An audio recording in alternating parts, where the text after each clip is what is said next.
잘생겼어요. 오늘 나 이거 안 자른다. 되게 진짜인데. 자 봅시다. 우리 광정부터 하면 되죠? 네. 방송도 있어요? 아닌가요? 맞습니다. 네 맞습니다. 맞습니다. 채워져 있어. 너 미리 전. 미리 이거 쓰셨겠죠? 쌤이 이 상태로 그 중간에 뺐잖아. 알았어. 그쵸. 지난주 우리가 마음조절 때문에 놀았나? 네. 아 그래서 늦군요. 괜찮습니다. 내일도 있으니까. 아. 아 나 보기 싫어? 아니. 너무 좋아요. 아 방금 그 반응은 실망스러운데.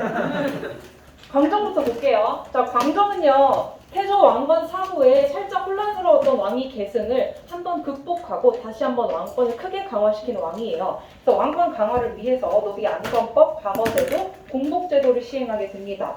노비 안건법은 자료 2번 첫 번째 줄에 나와 있다시피 노비들을 다 조사해. 어떻게 노비가 됐는지 그 출신을.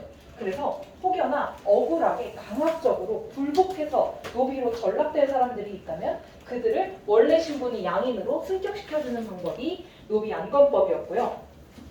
노비 안건법을 실시한 목적은 일단 백성들의 입장에서 억울함을 풀어줘.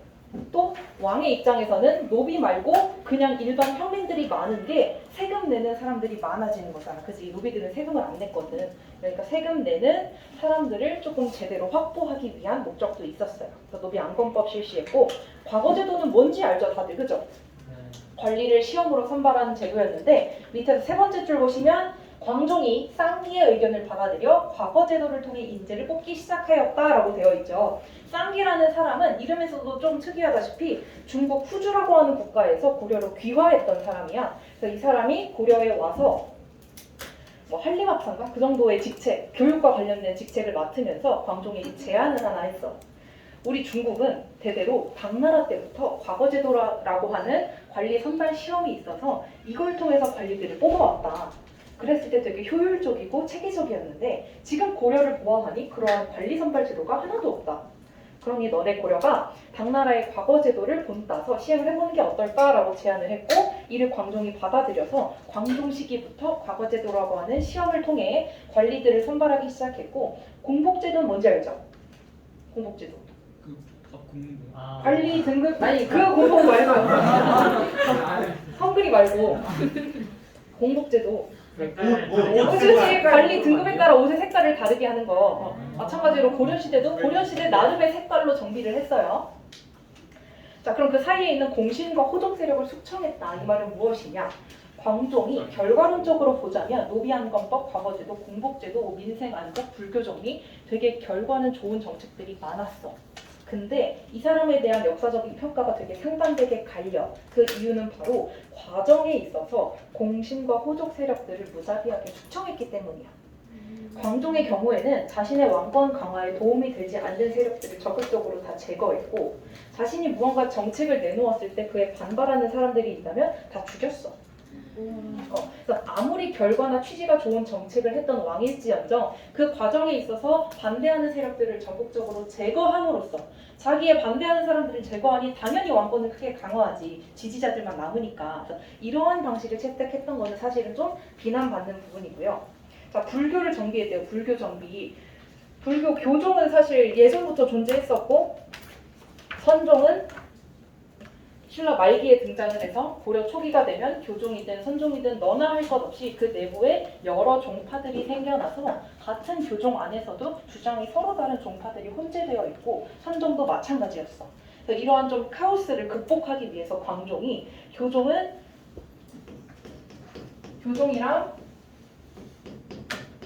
선종이랑 그 안에 너무 많은 종파들이 있어서 정신이 없으니까 이걸 좀 각각 정리를 하려고 했거든. 자, 가장 먼저 교종을 정비하기 위해서는 그 당시 가장 잘 나왔던 승려 균열을 적극적으로 서포트해.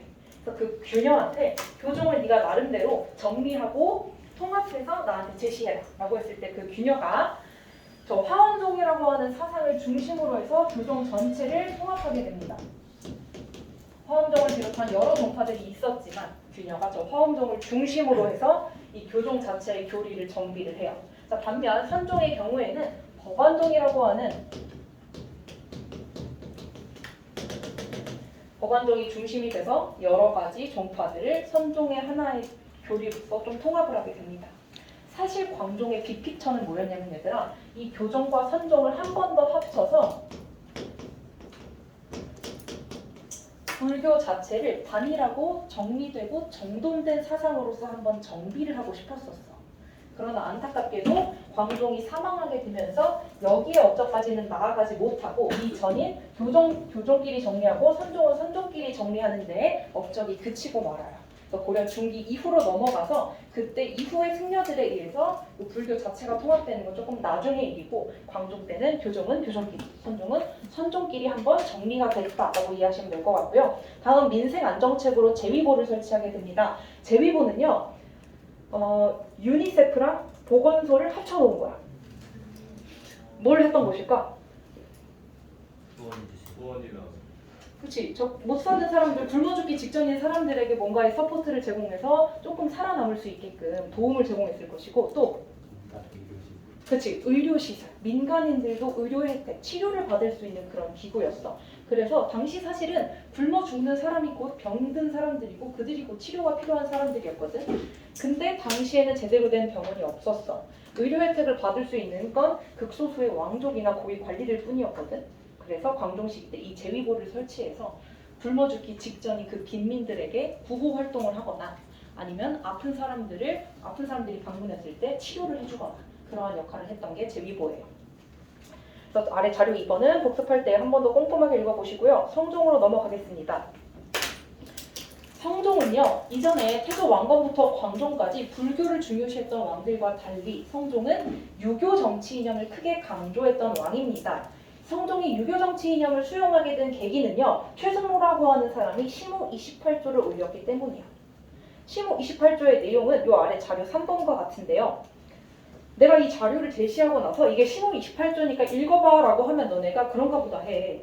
근데 명칭을 알려주지 않고 문제에서 사료만 던져주면 너네가 심호 28조인지 잘 몰라. 그래서 왜 그럴까 고민을 해봤더니 너네가 불교라고 하면 스님, 목탑, 절 이런 되게 구체적인 신상이 떠오르는 것 같아. 근데 유교라고 하면 너네가 뭐가 떠오르니? 공자. 공자 알아? 또 유교가 딱 와닿을 수 있는 구체적인 뭔가 키워드 있어? 부모님을 섬기는 거? 효도? 장유유서, 그치? 너네가 해본 적 없는 그런 것들이잖아. 그래서 와닿지 않아. 와닿지가 않아. 그래서 내가 좀 와닿게 하려고 기분이 불쾌할 수는 있지만 일단 들어봐봐. 요즘 너네가 유교거리라고 하는 단어는 들어봤지, 그치? 그 느낌 플러스 꼰대 문화. 그게 고려 시대에 존재했다면 이라고 상상을 하면 그게 유교야. 알겠지? 그러니까 너무 예민하게 받아들이지 마시고 이해를 위한 비유니까 한번 들어보세요. 그래서 꼰대 문화를 하면 지금은 윗사람과 아랫사람의 구분이 명확하고 윗사람은 아랫사람에게 명령을 해도 죄의식을 못 느끼고 아랫사람은 군말 없이 윗사람의 말을 따라야 하고, 그치? 그러한 문화잖아. 지금은 평등사회니까 사람들 사이에 그런 꼰대 문화가 존재한다는 것 자체가 비난받을 일이지. 근데 이 당시의 꼰대 문화는 왕과 신하, 왕과 백성 사이에 적용되었던 덕목이야. 그 말인 즉슨 왕과 신하 그리고 그 아래에 있는 백성들 사이의 위계 질서는 명확해야 돼. 그래서 그 누구도 쿠데타를 일으켜서 왕위를 빼앗거나 찬탈하는 일은 옳지 않은 일이야. 이해가 돼? 그리고 옷의 색깔로 구분을 해서 누가 지배자고 누가 피지배자인지를 명확히 구분했어. 그렇게 구분하는 것 자체가 그 당시에는 국가 체제나 기틀을 안정적으로 이끌어갈 수 있는 원동력으로 작용을 했던 거야. 자, 또 하나, 윗사람은 명령을 내려 아랫사람들은 그것에 복종을 하고 충성을 해. 그런 것 자체가 백성들이 국가를 위해 열심히 노력하고 매일매일 바쁘게 살아가게 만들어주는 힘으로 작용을 했어. 그러니까 지금의 꼰대 문화는 사실상 좋지 않은 게 맞지. 근데 이 당시에 왕이 시도하고자 했던 그 꼰대 문화, 유교라고 하는 정치 이념은 왕권을 강화시키고 체제를 안정적으로 이끌어가는데 불교보다 훨씬 더 적합했던 사상이었어. 이해가 돼요? 네, 그래서 심호 28조를 지금의 관점에서 읽으면 말도 안 되는 소리야. 관리와 백성의 의복이 달라야 되는데 그럼 공무원들은 무슨 색깔 옷을 입고 대통령은 무슨 색깔의 옷을 입고 말이 안 되는 소리야. 그리고 뭐 5번째 거 보시면 왕은 교만하지 말아야 되고 아랫사람을 공손히 대해야 되고 관리를 공정하게 선발해야 되고 양인과 천인을 뚜렷하게 구분해서 아랫사람과 윗사람을 모욕하지 않게 해야 된다라고 하는 소위 지금은 이런 것들이 적용됐을 때 꼰대라고 비난받을 것들이 이 당시에 왕과 신하, 왕과 백성들 사이에 적용되었을 때는 효과적으로 국가를 통치하는 이념으로서 작용이 되었다는 거죠. 그래서 이러한 내용을 보시면 시무 28조를 떠올려 주시고 유교 정치 이념을 강조했던 성종을 이해하시면 될 것 같은데요. 다시 올라가셔서 자, 이러한 유교 정치 이념을 바탕으로 성종은 중앙, 지방, 교육, 경제 등등 다방면에 있는 고려의 통치 체제를 정비해 나가기 시작을 합니다. 가장 먼저 중앙은 이성육부 체제를 확립하게 돼요. 이성육부 체제. 자, 여기서부터 얘들아 통일신라, 발해, 고려의 것을 명확하게 이해해야 돼. 고려는 이성육부래. 통일신라는 부주오소경? 그럼 지방인데. 중앙. 14부. 집사부를 비롯한 14개의 부서 14부로 정비를 했었어. 자, 발해는 삼성육부제. 그렇지, 삼성육부제. 그렇죠. 고려는 이성육부제라고요. 그죠? 자, 지방 볼게요. 지방. 성종은 지방에 교통이 매우 발달한 12곳의 거점에 12목을 설치했어. 그래서 교통이 편리한 그 지점들을 기준으로 성종이 지방 곳곳 깊숙이까지 통치력이 미칠 수 있도록 했던 건데, 그렇다면 통일신라는 지방을 아까 뭐라고 정비했다고? 오소경. 구주 오소경. 발해는? 와, 발해는? 삼성육부 아까 했잖아. 아 뭐야? 8고? 오, 아니, 8고? 아니, 오, 어쩌면. 오경 15부 62주. 그렇지. 화성시. 그렇지. 지방 행정 구역 명칭을 말하는 거야. 자, 그다음 고려의 교육기관으로는 중앙에 국자감을 설치했고 지방 곳곳에 향교를 설치했어. 그래서 지금의 서울대학교처럼 중앙에 떡하니 버티고 있는 가장 큰 교육기관이 국자감이었고, 지방 곳곳에 학원처럼, 그러니까 1타 강사들이 지방 곳곳에 학원을 돌면서 교육을 하지. 그러한 시스템이 향교였던 거야. 지방에 잘 나가는 교육기관이 향교, 중앙에 딱 하나 있는 교육기관이 국자감. 그렇다면 통일신라의 교육기관은 국학, 그렇지, 국학. 발해는 주자감, 고려는 국자감. 아시겠죠? 짜증이 난다고 했어. 헷갈리시면 밥 먹으러 가는 길에 친구들한테 계속 물어보세요. 시험 보는 그날까지. 국학, 국자감, 주자감, 뭐게 계속 물어보세요. 헷갈리지 않게. 자, 그 다음 경제제도 볼게요. 자, 이전까지 한반도에 살았던 사람들은 아무리 왕이 화폐를 이만큼 찍어서 손에 쥐어줘도 이런 쓸데없는 물건은 나한테 필요 없어요 라고 대답을 해왔는데, 드디어 최초로 건원중보라고 하는 화폐는 사람들이 사용하는데 나름 편리함을 느끼고 이때부터 처음으로 화폐라는 게 사용되기 시작을 했어. 그렇다면 왜 이 당시 사람들은 이전까지 화폐를 쥐어줘도 불편하다 그랬을까? 무거워서 너무 아니야, 요만했어 동전 얘들아. 뭐 다른 게 물교환이 물물 교환이 훨씬 편해서 그렇지. 이전까지 사람들은 물물 교환의 방식으로 물건을 사고 팔았어. 그러니까 내가 쌀 한 가마니랑 비단 한 피를 어제까지 교환을 했는데, 만약에 갑자기 나한테 동전을 주면서 이거 가지고 물건을 사래. 그럼 도대체 나는 저 비단을 사기 위해 몇 개의 동전을 지불해야 되는지 혼란스러웠던 거지. 그래서 한동안 사람들이 거부감을 느끼면서 물물 교환의 방식을 그대로 고수하다가 이 당시 건원중보는 유통에 성공을 해서 이때부터 사람들이 화폐라는 걸 사용하기 시작했다고 합니다. 자, 6번에 있는 사회제도들은요, 의창 설치, 상평창 설치 뭐 이런 내용들이 있는데, 의창, 우리 비슷한 걸 고려 태조 왕건 때도 하나가 설치가 됐었어. 의창 비슷한 거. 흑창. 기능이 똑같은데 명칭이 바뀐 거야. 알겠죠? 기능이 똑같아요. 흑창과 똑같은 기능을 하는데 이름만 의창으로 바뀌었고요. 상평창은 물가 조절기고요. 망했다. 할 수 있다. 자, 물가 조절 기구. 물건 값은 얘들아 어떻게 조절을 해? 뒤에 공 더 붙여? 가격표 바꿔치기에? 물가 조절은 수요랑 물건을 더 넣으면 돼요. 물건을 다 넣으라고요? 물건 더 넣어요. 물건 더 뿌려요. 물건을 더 뿌려? 물건을 더 뿌리면 물가가 안정적으로 유지돼? 그렇지. 수요랑 공급을 적당하게 조절을 해야 안정적인 물가가 유지되는 거란 말이야. 그 기능을 했던 게 상평창인데, 한마디로 좀 쉽게 말씀을 드리면 풍량이 들어서 시중에 쌀 유통량이 어마무시하게 늘어나. 그러면 쌀값은 어떻게 돼? 쌀값이 폭락해. 그랬을 때 사는 사람 입장에선 좋지만 1년 동안 열심히 농사 지은 사람들의 입장에서는 헐값으로 쌀을 팔게 되는 게 기분이 나쁘단 말이야. 그래서 모든 백성들이 적정한 가격으로 시장에서 교환을 하기 위해서는 물건값을 유지해야 돼.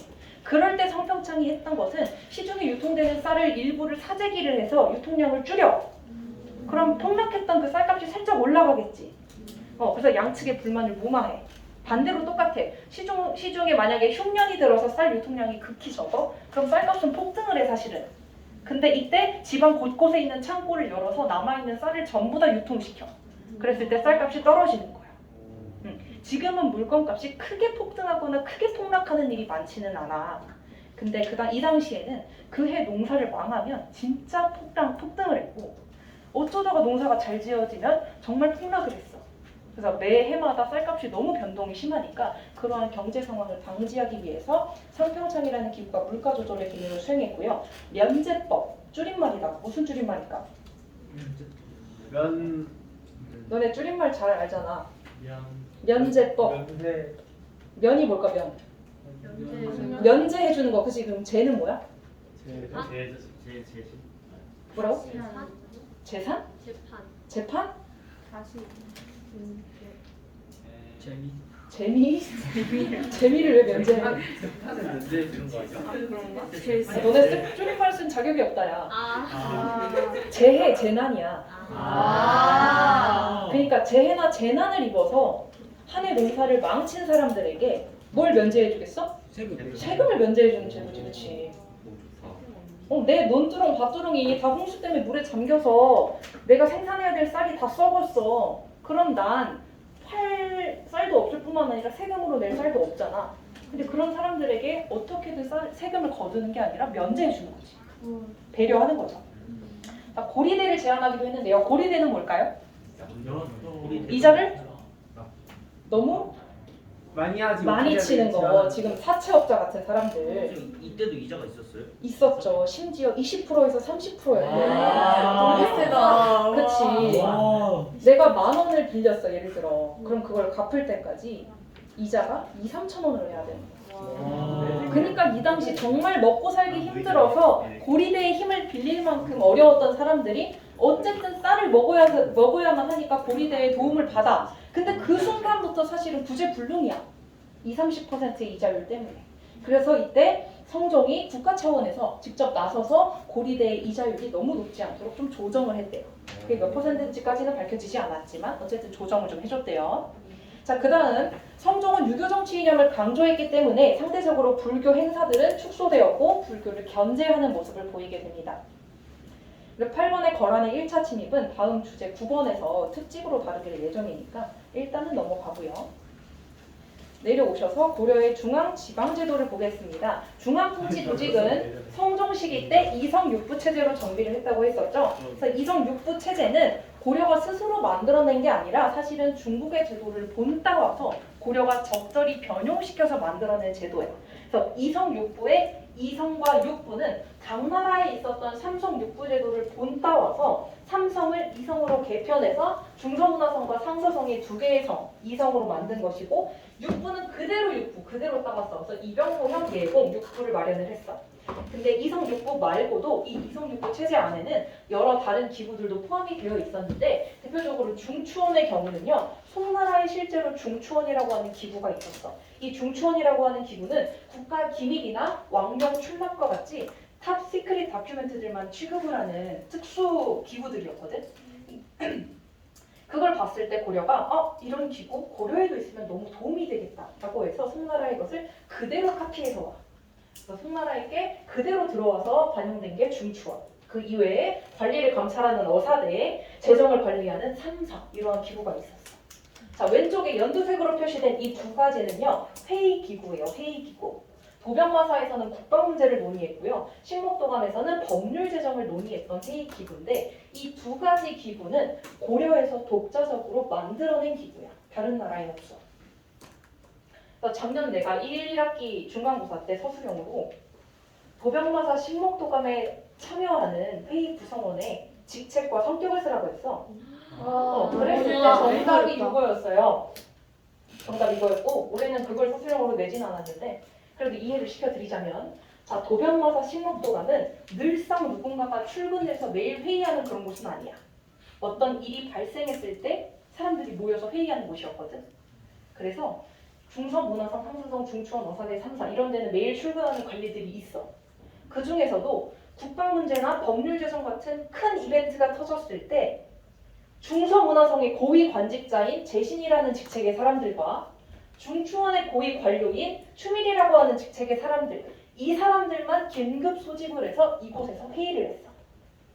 그러니까 국가에서 일하는 관리라고 해서 모두 다 도병마다 식목도감에 참여한 건 아니고 중서 문화성의 고위 관리인 재신과 중추원의 고위 관리인 추밀만 참여할 수 있었어요. 좀 더 쉽게 비유를 해드리자면 1반부터 9반까지 학생들은 모두 다 학급을 기준으로 학번을 부여받고 소속이 되어 있어, 그치? 근데 각 반에는 학생의 3명들이 있어. 이제 3명씩 있지. 걔네가 원래는 각 반에서 지내다가 학교 전체가 논의해야 되는 큰 중요한 회의가 생기게 되면 교실을 떠나서 학생회실에 가서 회의를 해. 맞지? 그러한 시스템이라고 보면 돼. 각 자기 기구에 배치돼서 일을 하다가 국방 문제, 법률 제정 이러한 큰 회의 안건이 생겼을 때만 고위 직책인 사람들만 일부가 가서 저기 가서 회의를 했어요. 이해가 됐을까요?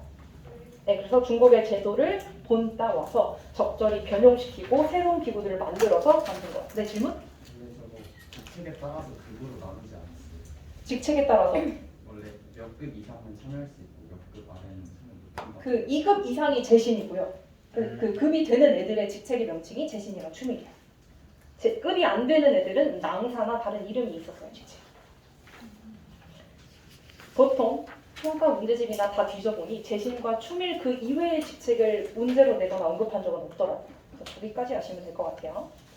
자, 넘어가셔서 관리 임용 제도를 보겠습니다. 아까 광종 시기 때 과거 제도가 시행됐어요. 그죠? 과거 제도 안에는 선택 과목이 3개야. 그래서 이게 3개 중에 한 가지를 선택해서 응시해서 합격하면 관리가 되는 건데 첫 번째 과목 재술과. 재술과는 어떤 시험일까? 재술과, 술. 예술? 예술이요? 예술? 나갈 거. 술을 만들어요? 예술. 얘들아, 술. 너네 대학 갈 때도 이 전형이 있어. 미술. 논술. 수시 논술 전형이 재술과다라고 생각을 하시면 돼요. 글쓰기예요. 그래서 국가에서 주제 하나만 던져줘. 뭐 백성들이 굶어 죽는 문제를 해결하기 위한 방안을 글로 서술하시오. 이게 문제야. 그럼 가서 열심히 글짓기 하고 오는 그런 시험이 재술과. 자, 그다음 두 번째가 명경과. 명경과는 밝을 명자에 유교 경전할 때 그 경자야. 그럼 이건 무슨 시험일까? 경전을 얼마나 잘 이해하고 암송했는가, 그치? 그래서 지금 수능 국어 영역처럼 정답이 정해져 있는 시험이 명경과야. 잡과는 뭘까? 잡다한 거 다 모으는 잡다한 거 다 모은 거. 예를 들면 의술. 의술. 그치? 지금 총망받는 그 의사가 이 당시엔 잡것들이었고요. 또 기술. 기술들, 그 번역가들, 또 그런 것들. 뭐 공예품을 만드는 기술을 가진 공예 작가들, 뭐 이런 사람들. 그래서 지금 실기를 봐서 대학을 가는 그러한 전형들처럼 이 당시에 실질적으로 선보일 수 있는 기술을 가진 자들, 그들을 위한 시험이 잡과였어요. 자, 과거 제도는 자신의 능력을 발휘해서 합격을 결정짓는 그러한 시험이었다면 음서 제도의 경우에는 낙하산이야. 내 아빠가 금수저야. 그럼 난 금수저 집안에 태어났어. 그럼 아빠가 나를 관직에다 꽂아줘. 내가 무능력해도. 그러한 제도가 음서 제도예요. 그래서 한동안 과거 제도랑 음서 제도를 바탕으로 해서 관리들을 선발해 왔어. 그러다 보니 어떤 현상이 발생하게 되냐면 특정 가문에서 할아버지도 고위관직자, 아빠도 고위관직자, 나도 고위관직자, 내 아들도 고위관직자, 내 손자까지 고위관직자. 대대손손 고위관직자를 배출하는 가문이 생겨나기 시작해. 아마 그 가문은 애초에 두뇌가 똑똑한 집안이라서 과거에 계속 급제해 왔을 수도 있고 아니면 할아버지가 잘나서 계속해서 관직을 꽂아줬을 수도 있어. 그치? 어찌됐건 계속해서 대대손손 고위 관료를 배출하는 그 가문을 우리는 문벌이라고 불러요. 아마 중학교 때 문벌 귀족이라고 배웠을 거야. 근데 교과서가 개정되면서 명칭이 바뀌었거든요. 그래서 문벌이라고 이해를 해주시고 다음 지방행정 조직을 볼게요. 전국을 경기, 5도, 양계로 구분했습니다. 지도에서 한번 찾아보자. 양계 어디야? 양계? 북계, 동계, 그치? 그럼 북계, 동계 위치를 봤을 때 북계와 동계, 이 양계는 어떠한 지역에 설치하는 행정구역의 명칭일까? 국경과 맞닿아 있는 군사 분계점 같은 지역에 설치를 한 거죠. 자, 양계를 빼고 나머지 지역을 5도로 구분을 했어. 도 5개 맞아요? 네, 맞아요. 자, 그럼 나머지 하나, 경기가 어딜까? 개경 주변에 작은 동그라미, 그치? 거기가 경기야. 그래서 경기라는 단어 뜻 자체가 수도 주변이라는 뜻이거든. 그래서 이 당시는 수도가 개경이었으니까 개경 주변이 그 지역이 경기인 거고, 지금은 경기도가 어디야? 서울 주변. 서울 주변. 그러니까 위치가 달라요. 명칭만 똑같지. 알겠죠? 그래서 이렇게 지도만 딱 보시고도 북계, 동계, 5도, 개경이 수도네? 이걸 보시고 고려시대구나 라고 아시면 되고요. 자, 경기 5도 양계보다 훨씬 더 작은 단위의 행정구역 명칭으로는 주현, 속현 이런 것들이 있었는데, 주현은 지방관이 파견됐던 지역, 속현은 지방관이 파견되지 않았던 지역이야. 고려가 열심히 지방관을 파견을 해서 지방 곳곳을 잘 통치하고자 했었지만 아직까지 고려 초기에는 전국 전 지역의 지방관이 파견되지는 못했어. 그래서 지방관이 파견된 주현보다는 아직까지는 지방관이 파견되지 않은 속현의 숫자가 훨씬 더 많았던 실정이고요. 고려의 또 다른 특징 중에 하나는 향, 부곡, 소가 존재했다는 점이에요. 향은 국가에서 시키는 농작물을 재배하는 농부들이 모여 사는 곳이었고, 부곡이나 소는 국가에서 시키는 생산품을 제작해내는 공장지대 같은 곳이었어. 그래서 이 지역은 속현과 마찬가지로 지방관이 파견되지 않았고, 심지어 다른 지역에 비해서 차별 대우를 받았어. 그 지역에 사는 사람이라는 이유만으로 내가 양인임에도 불구하고 천민처럼 취급을 받았던 게 이 향부곡소야. 향부곡소가 존재했다라는 문구를 보시면 무조건 고려시대예요. 알겠죠? 자, 어쨌든 지방관을 전국에 파견하진 못했지만 점차 전국 단위로 파견할 만큼 지방관을 계속해서 고려는 보내고 있어. 그러는 과정에서 호족이라는 세력의 위치가 좀 변화해. 신라 말기까지만 해도 호족은 각 지방에서 깡패처럼 불림하는 애들이야. 근데 지방관이 어느 날 파견을 왔어. 지방관의 입장에서는 호족이나 양인이나 천민이나 그냥 자기가 다스려야 될 똑같은 사람들이잖아. 그러면서 지방관보다 낮은 위치로 호족이 점점 내려가게 되고, 그 호족이 어쨌든 깡패짓을 하면서 그 지역을 너무나 잘 알고 지지자들도 많았던 사람이기 때문에 완전히 평민화되지는 않고 어떤 위치로 변화하게 되냐면 행정 실무를 주관하는 향미의 직책으로 변화하게 돼. 그 지역 사람들을 잘 알고 그 지역의 특성도 잘 알고 있었기 때문에 지방 공무원처럼 지방관을 옆에서 보조해주는 행정 실무를 담당하는 향미의 위치로 변화를 하게 됩니다. 고려 중기가 넘어가게 되면 호족이라는 애들은 이제 거의 다 사라지고 향리로서 존재를 하게 돼요. 자, 문제를 풀어볼게요. 살짝 졸려하는 것 같아서 같이 물어보겠습니다. 10초 드릴게요. 10초.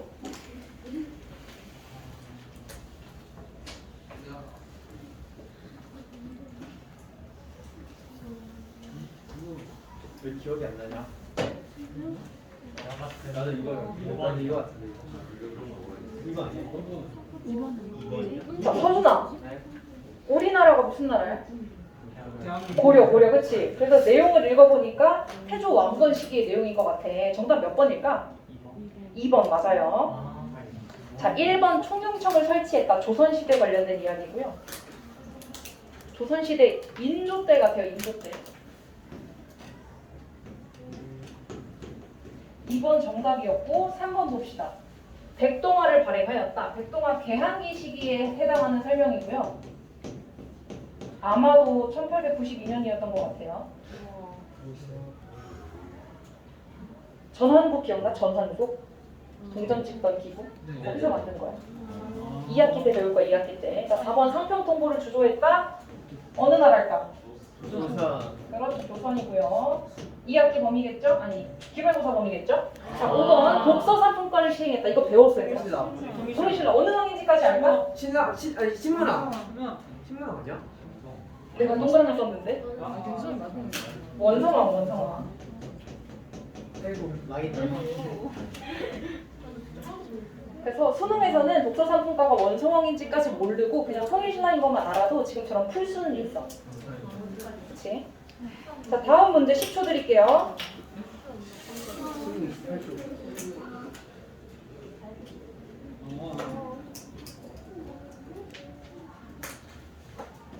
아 맞다. 이거 맞나? 모르겠어. 자 보자 우리 한별아. 네? 네 한별아. 제시문을 봤을 때 이 네. 제시문이 설명하고 있는 건 어느 왕시기인 것 같아요? 성종 아닐까요? 네 성종 맞아요. 정답 몇 번으로 했어요? 4번 같아요. 4번 맞습니다. 정답 4번 맞고요. 여기는 아는 게 많다 그치 얘들아? 네. 자 어느 줄을 가볼까? 지우? 네 지우. 그러니까 선지 1번에 22단로 어느 나라일까요? 백제 무령화. 아 훌륭합니다. 백제 무령화. 그런 기억나 역시. 자 2번 5경 15부 62주. 이거 아까 했다 그치 수연아? 5경 15부 62주. 어느 나라? 발해. 맞아. 자 3번 전국 팔도를 나누고 관찰사를 두었다. 이거 조선시대에 관련된 설명이고요. 4번 정답이었고 5번 구주 오소경 제도를 완비하였다. 예빈아 이거 어느 나라? 오소경. 오소경. 수도가 치우쳐져서. 그렇지 통일주나. 왕은 어떤 왕때예요? 무슨 왕이에요? 이거 오랜 시간 정비됐던지라 어떤 왕인지 특정하기가 조금 어려워. 됐죠? 할만하죠? 마지막 문제 10초 드릴게요. 수경이가 누구야? 누구야 이거? 너무 아닌 게 이전 프린트 뒤지면서 답 찾아도 되니까 어떻게든 풀어볼 노력을 한번 해주세요.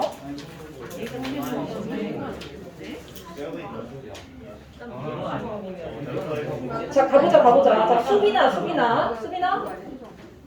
네. 가는 누구야? 가가 누구야? 후삼국을 통일했대. 몇 분전을 지급했대. 가가 누굴까? 친구들 도와줘야지. 왕건. 맞아, 태조 왕건이야. 태조 왕건. 그럼 왕건에 대한 설명을 한번 골라보자, 그치? 나연아. 정답 몇 번이에요? 2번이에요, 그죠? 사신관제도. 자, 그럼 어디로 가볼까? 현서야.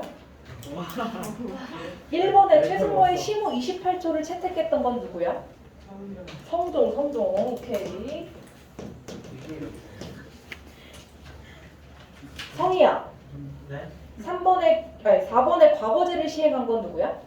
과거네요. 잠시만요. 네, 잠시만요. 과거네가요. 광종이요. 광종 맞습니다.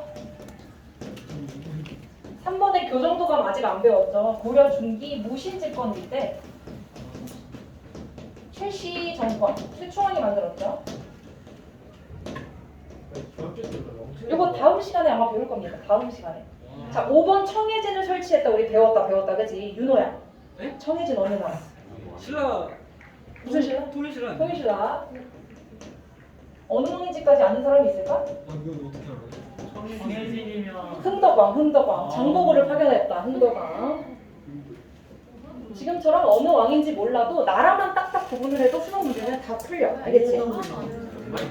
자, 옆으로 가봅시다. 옆으로 가서 보시면 탐구활동 보고서 관련된 문제가 있는데 이 문제를 보고 분노를 금치 못했어. 너무 쉽고 허접한 문제에 3점까지 부여를 해서 내가 1, 2, 3, 4, 5번을 과감히 자르고 문제만 가지고 왔는데 가에 들어갈 말을 써보자. 자, 일단 라임을 맞춰야겠지. 정책으로 끝나게. 무슨 정책이라고 하면 좋을까? 기인제도랑 사성정책이잖아. 그치? 호적 말씀. 그치, 말살? 지금 기상쌤 성공 시간인 것 같은데. 포석은 말살까지 하면 안 돼. 당근과 채찍을 줘서 포석을 해야지, 그치? 포석, 회유, 통계 정책.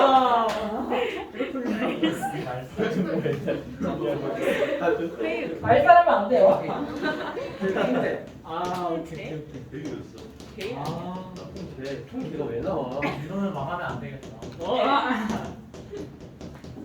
가에 들어갈 말 이렇게 써주시면 될 것 같고요. 진짜 말살하면 안 돼. 네, 알겠지? 알겠습니다.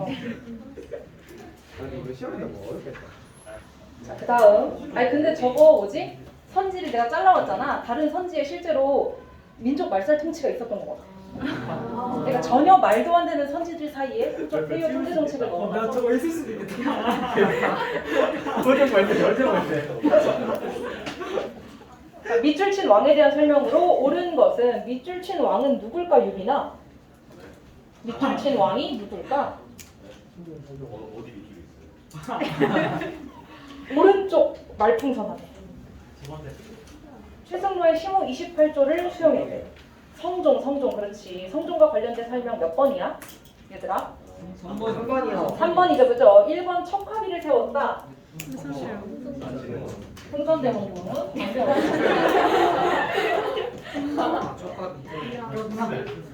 자 2번 대동법을 실시했다. 이거 조선 후기 조선 후기 경제제도 경제제도 할 때 배울 거고 아.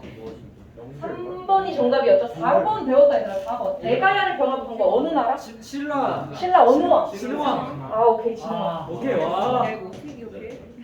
그 금관가야가 붙은 왕. 맞아. 그렇지. 민족 말살 극복할 것 같아. 아 그쵸. 그래서 자, 마지막 장영영 정조예요. 정조. 아. 조선시대 정조. 자 여기까지 문제 풀어봤고요. 넘어가서 주제 9번. 주제 9번. 조금만. 주제 9번 보시면요. 프린트 다 있죠? 네. 네. 주제 9번. 주제 9번은 고려가 주변에 있는 다른 국가들과 어떠한 대외 관계를 맺었는지 그 내용만 특집으로 다루고 있는 부분이야. 그래서 지도로 한번 살펴보시면요. 고려가 삼국을 통일하고 한반도에 나름의 세력권을 구축하고 있을 이 시점에 중국 대륙은 5대 10국의 혼란기를 극복하고 어느 나라가 성립됐어?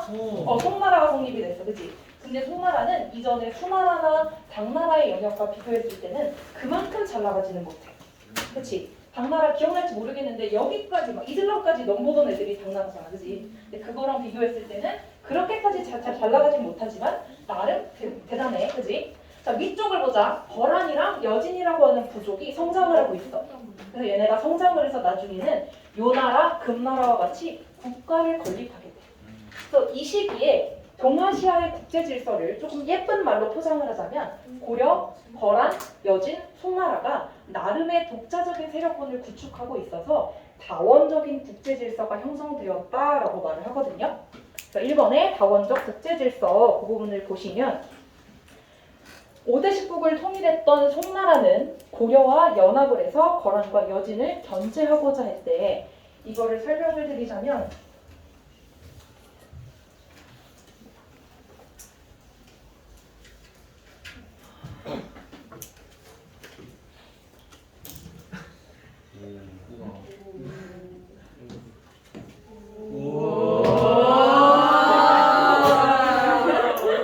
맨날 그러지 않니? 멋있어요. 자, 이러한 상황이야, 그지? 자, 먼저 송나라는 5대 10국을 통일했어. 그러나 힘이 예전만큼 강성하지 못해. 옛날의 중국들에 비해서는. 그래서 얘네의 목적은 당나라나 수나라처럼 다시 중국의 전성기를 되찾자. 동아시아 하면 중국만 떠오르게 제일 잘 나가는 국가가 되보자가 얘네의 목적이었어. 그치? 근데 반면 고려의 입장에서는 이전까지는 계속해서 우리 한반도에 생겼던 국가들이 전부 다 중국을 섬겨야 될 만큼 중국은 너무 잘 나가는 국가였거든. 근데 이제는 좀 어깨를 나란히 해도 될 만큼 중국의 세력은 좀 약해졌고 고려는 대단해. 그러니까 지금의 이런 다원적인 질서가 유지됐으면 좋겠던 애들이 고려야.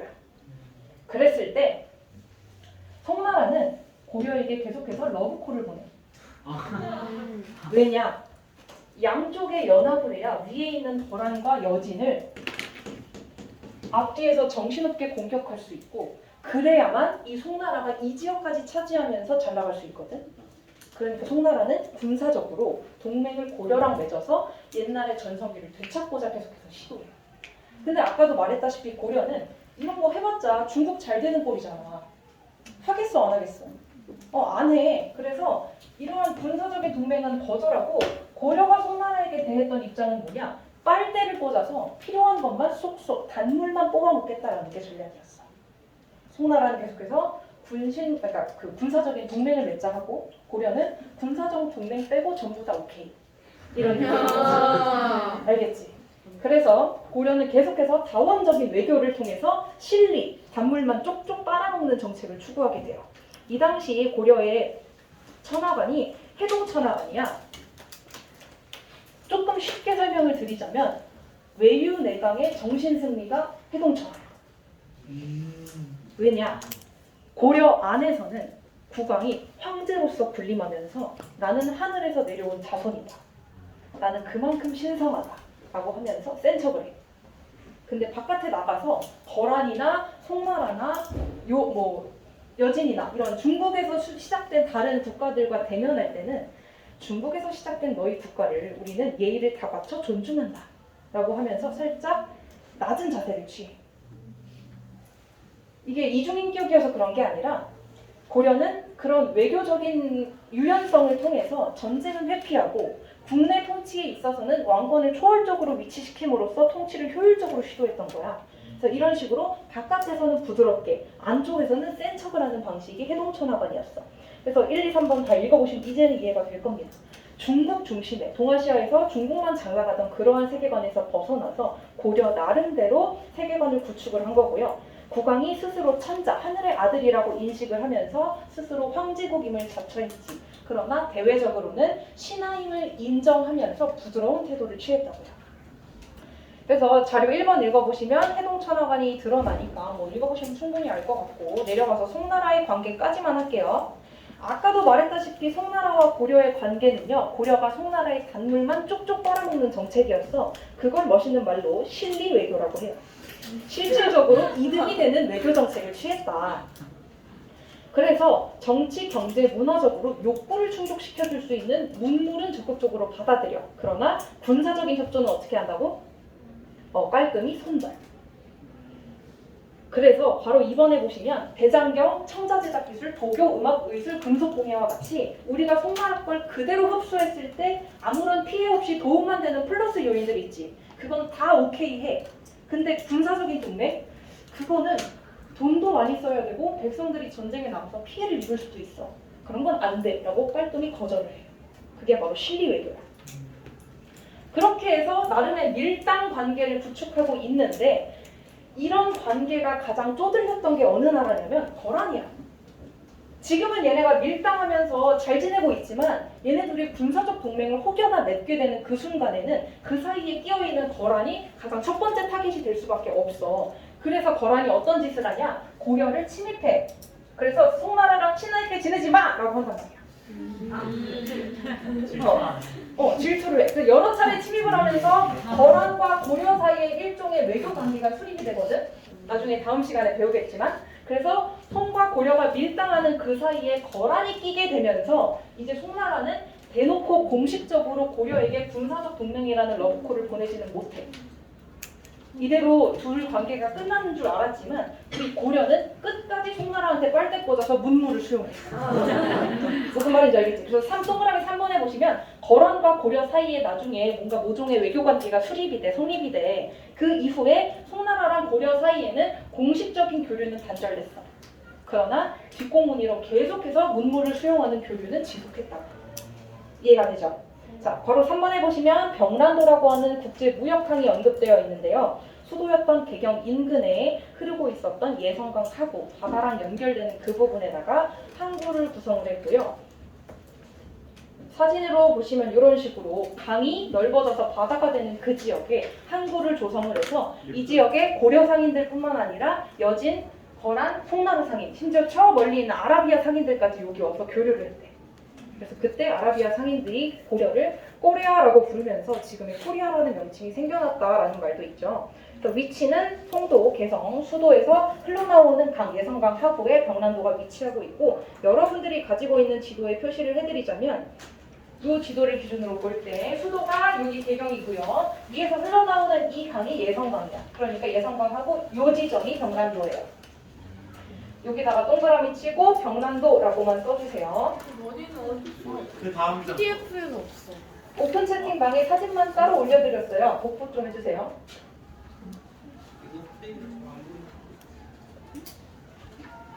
장난감만 표시해 주시고 오늘 수업 여기까지 하겠습니다. 아.